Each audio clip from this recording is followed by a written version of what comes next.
Hi guys, welcome back to part 3 of my house hunting series. The process actually wasn't as tedious as I expected it to be. Everything was pretty much smooth, simple, and straight to the point. And I made sure to put in the criteria box that all the houses that I wanted to potentially rent out have a private pool in the front. Another cool thing that I really appreciate is the fact that most of their houses have gates around them, which is very necessary if you value privacy, but also if you have a small child. And I don't know, but these new age toddlers getting more clever by the day. When we first arrived, we were staying at these cute cottage wooden villas. And tell me why this crazy man would go toward the back of the house and stick his peanut head through the gate, turn his body sideways, and then be in a whole nother person's house. So I actually love the concept of this house having a hard wall with gate above it. And the owner was renting this 3-bedroom, 3-bath out for 20,000 baht, which is roughly $614. And while this may seem like a spontaneous thing, I had been planning to leave for a long time, and I planned my exit strategy back in 2023. I spent hours, days, weeks, months that eventually turned into years trying to figure out which country was the best, looking up laws, policies, government, all kinds of information, just because I wanted to think about myself, but also the safety of my child. And truth be told, in the midst of all the chaos and confusion, I was just doing what was comfortable for me at the time. And comfortability is not synonymous to capability. And that's the thing. Sometimes being comfortable can cause you to stay in situations that are not healthy for you. And by no means am I telling anybody to pack up their bags, leave their town, and move to a new city or a new country.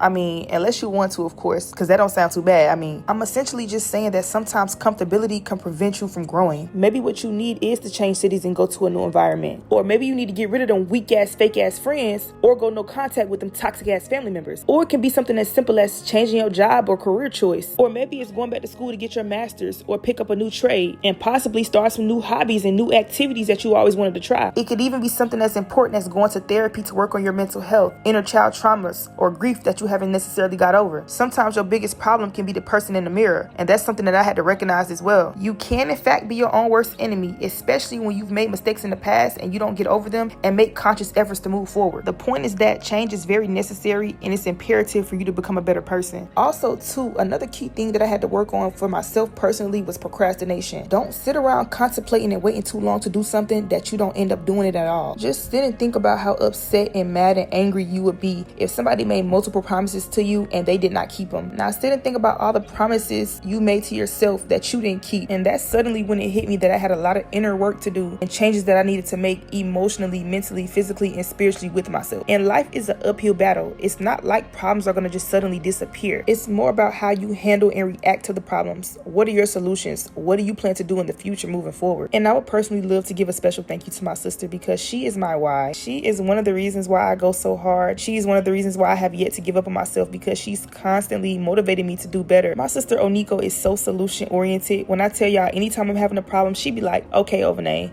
so what are you gonna do about it? Like, what we doing next? I be like, okay, let me get my bitch ass up and stop playing, because anytime I'm mentally exhausted and drained, or I want to give up on something that I want to do, she's just there to talk me off the ladder every single time. I truly have the best, most beautifully spirited sister in the world. That concludes my TED Talk for the day, but before I go, I will let you guys know that this 3-bedroom, 3-bath was being rented out for 25,000 baht, which is $767 roughly.